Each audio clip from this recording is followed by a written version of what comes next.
एक नियम है शिव जी का। शंकर भगवान को जो जल चढ़ाया जाता है दुख काटने के लिए, तकलीफ काटने के लिए, कष्ट मिटाने के लिए, तो एक नियम है शंकर भगवान का जल चढ़ाने का जो नियम है। जैसे ये गौल जलाधारी है, यहां से पानी गिरता है, ये शिवलिंग है। ये दो जो भगवान का पानी जहां बहकर जाता है ये गोल में से, तो यहां जो स्थान है ये सीधे भाग पर गणेश जी विराजमान है, लेफ्ट भाग में कार्तिकेय जी है। बीच में एक मोटी सी लाइन होती है जहां अशोक सुंदरी है। ऊपर से जो बूंद बूंद पानी गिर रहा है वो शंकर भगवान की 5 लड़कियां हैं, जया, विषहरा, शामलीबारी, दौतली और देव। जहां गोल भाग है, जहां शिवलिंग रखा हुआ है, ये माता पार्वती जी का हस्त कमल है, जिसको पीठिका कहते हैं। महाराज, जल चढ़ाने का नियम है, जब हमारे ऊपर दुख होता है, तकलीफ होती है, कष्ट होता है, बड़ी दिक्कत परेशानी होती है, तो हम जल चढ़ाते हैं। तो उस जल को चढ़ाने का नियम है, पहले गणेश जी का स्थान, कार्तिकेय का स्थान, अशोक सुंदरी की जगह, फिर माता पार्वती की पीठिका, उसके बाद जलाधारी को स्मरण कर कर जल धीरे धीरे शंकर भगवान पर छोड़ा जाता है। जब धीरे धीरे शिव जी पर जल चढ़ाएं, उसके बाद में आप अपने मन की कामना जब जल चढ़ाते जाए, बाबा से कहते जाए, बाबा रोज कामना कहने की जरूरत नहीं है, एक बार आप कामना करो और उसके बाद जल चढ़ाना प्रारंभ करो। और उसको कहना जरूर, तेरे दरबार से कोई खाली नहीं गया मेरे शंभू, मैं नहीं जानती, मैं तो इतना जानती हूँ कि कंकर शंकर है और तू सुनता जरूर है। ब्रह्मा ब्रह्म लोक में है, भगवान विष्णु वैकुंठ लोक में है, पर मृत्यु लोक में मेरा देवादिदेव महादेव है, मेरी सुनेगा जरूर। और बाबा से विनय कर कर आप आइए। जल चढ़ाने का नियम, अगर दुख है, तकलीफ है, कष्ट है तो ऐसे चढ़ा दो, और अगर मन कर रहा है डायरेक्ट शिव जी पे चढ़ाना हो तो तुम्हारी मर्जी, उसमें कुछ मना नहीं। शिव तत्व किसको कहते हैं? शंकर का गुणगान, शिव का स्मरण, भगवान शंकर का मंत्र जाप किसको कहते हैं? ये वही समझ सकता है जिसके भीतर शिव समाया होगा। और एक विश्वास के साथ आप लोगों से कहना चाहूंगा, जितने लोग आस्था पर कथा सुन रहे हो, जितने फेसबुक यूट्यूब पर सुन रहे हो, जितने लोग मालेगांव की ये पवित्र भूमि पर बैठकर कथा सुन रहे हो, आप दिल से उसकी कथा सुनना। इस वाणी का, इस व्यासपीठ का एक शब्द हो सकता है हॉस्पिटल में पड़ा हुआ कोई व्यक्ति, कर्जे में डूबा हुआ कोई व्यक्ति, गलत व्यसन में पड़ा हुआ कोई व्यक्ति को आपके द्वारा निकली हुई वाणी से भी बाहर निकाल सकता है। जैसे उस माँ को कहा किसी ने, सियोर वाला महाराज कहता है एक बार चले तो जा शंकर जी के मंदिर, उसने पत्र में लिखा।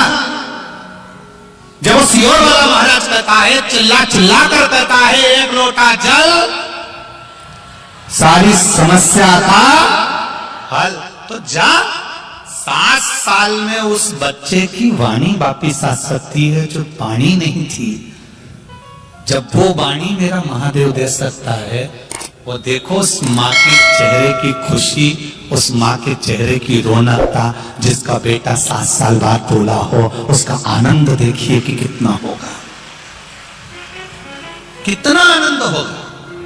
एक बात और अच्छे से समझ लीजिए, जो बच्चे चिड़चिड़े होते हैं, चाहे घर में बेटे हों, बहुएं हों, सास हो, ससुर हो, परिवार में छोटे छोटे बच्चे हों, चिड़चिड़ प्रवृत्ति करते हों या चिड़चिड़ा स्वभाव हो, जरा जरा सी बात में क्रोध आ जाता हो, बोलने का भान नहीं रह पाता हो, शब्दों के बाण चलते हो, तो महाराज प्रदोष के दिन, प्रदोष काल में बेलपत्री के पेड़ के नीचे एक जो पत्ता आपके पास में हो, पान का मिल जाए तो पान का, पीपल का मिल जाए तो पीपल का, बेलपत्र का मिल जाए तो बेलपत्र का, उस पत्ते पर मात्र थोड़ा सा शहद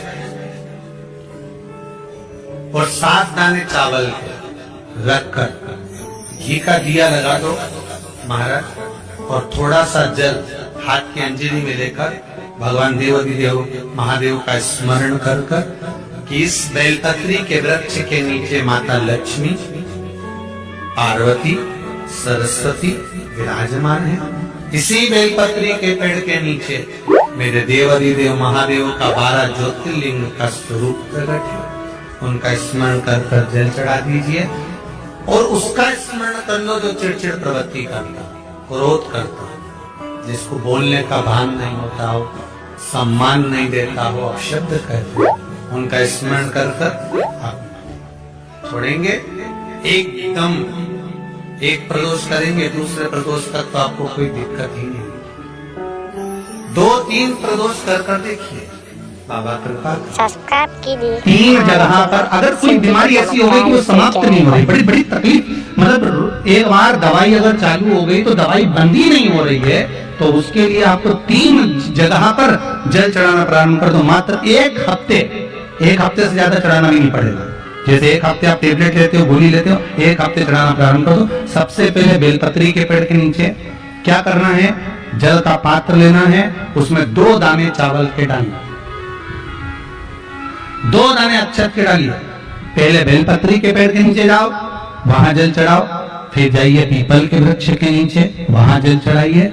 आखिरी में या तो शमी के नीचे या फिर आंवले के नीचे, इन दोनों में से कोई एक वृक्ष जिसके नीचे। पर एक हफ्ते अगर आपने आंवले में चढ़ाया है तो आंवले में ही चढ़ाना, शमी में चढ़ाया है तो शमी में चढ़ाना, ये बदल के मत चढ़ाना कि आज मैं शमी में चढ़ा देता हूं, कल आंवले में चढ़ा दूंगी, ऐसा नहीं। शंकर भगवान पे चढ़ा हुआ जल जो बहकर जाता है उसको 3 जगह पर जरूर लगाना चाहिए। ध्यान से सुनिएगा। 9 ग्रह जो शरीर पर राहु केतु मंगल